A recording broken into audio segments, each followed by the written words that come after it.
Hi friends, ಇವತ್ತು ನಾನು strawberry ಪಾಯಸ ಮಾಡ್ತಾಯಿದ್ದೀನಿ. ಇದು ತುಂಬ ಡಿಫ್ರೆಂಟ್ ಆಗಿರುತ್ತೆ ಟೇಸ್ಟು, ಮಕ್ಕಳಂತೂ ಇಷ್ಟಪಡ್ತಾರೆ. ಇಲ್ಲಿ ನಾನು ಅರ್ಧ ಲೀಟ್ರಷ್ಟು ಹಾಲು ತೊಗೊಂಡಿದ್ದೀನಿ. ಇದನ್ನು ಬಿಸಿಗೆ ಇಡ್ತಾ ಇದ್ದೀನಿ. ಕುದೀಲಿ ಇದು. ನೋಡಿ, ಕುದೀತಾ ಇದೆ ಇದು ಹಾಲು.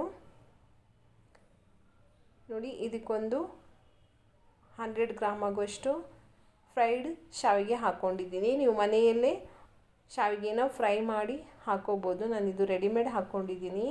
ಹಾಗೆ ಸಕ್ಕರೆ ಒಂದು 100 ಗ್ರಾಮ್ ಆಗುವಷ್ಟು ಹಾಕ್ಕೊಂಡಿದ್ದೀನಿ. ಇಲ್ಲಿ ಒಂದು 4-5 ಸ್ಪೂನು ಹಾಲು ತೊಗೊಂಡಿದ್ದೀನಿ. ಇದಕ್ಕೆ 1 ಸ್ಪೂನ್ ಆಗುವಷ್ಟು ಸ್ಟ್ರಾಬೆರಿ ಕಸ್ಟರ್ಡ್ ಪೌಡರ್ನ ಹಾಕ್ಕೊತಾ ಇದ್ದೀನಿ. ಇದನ್ನು ಚೆನ್ನಾಗಿ ಕಲಿಸ್ಕೊಳ್ಳೋಣ. ಗಂಟಾಗದಂತೆ ನೀಟಾಗಿ ಕಲಿಸ್ಕೊಳ್ಳಿ. ಚೆನ್ನಾಗಿ ಮಿಕ್ಸ್ ಮಾಡಿ.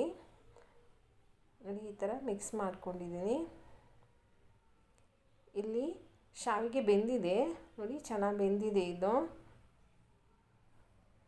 ಇದಕ್ಕೇ ನಾವು ಕಲಸಿರುವಂಥ ಸ್ಟ್ರಾಬೆರಿ ಮಿಲ್ಕ್ನ ಹಾಕ್ಕೋತಾ ಇದ್ದೀನಿ. ನೋಡಿ,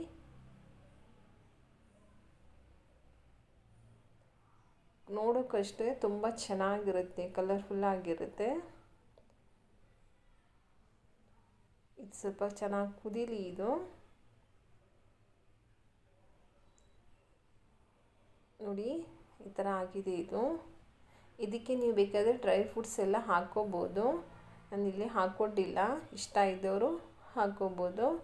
ಈ ಥರನೇ ತುಂಬ ಚೆನ್ನಾಗಿರುತ್ತೆ. ಏನು ಹಾಕೋ ಅವಶ್ಯಕತೆಯೇ ಇರಲ್ಲ. ತುಂಬ ಟೇಸ್ಟಾಗಿರುತ್ತೆ. ನೋಡಿ, ಇದು ರೆಡಿ ಆಗಿದೆ ಇದು.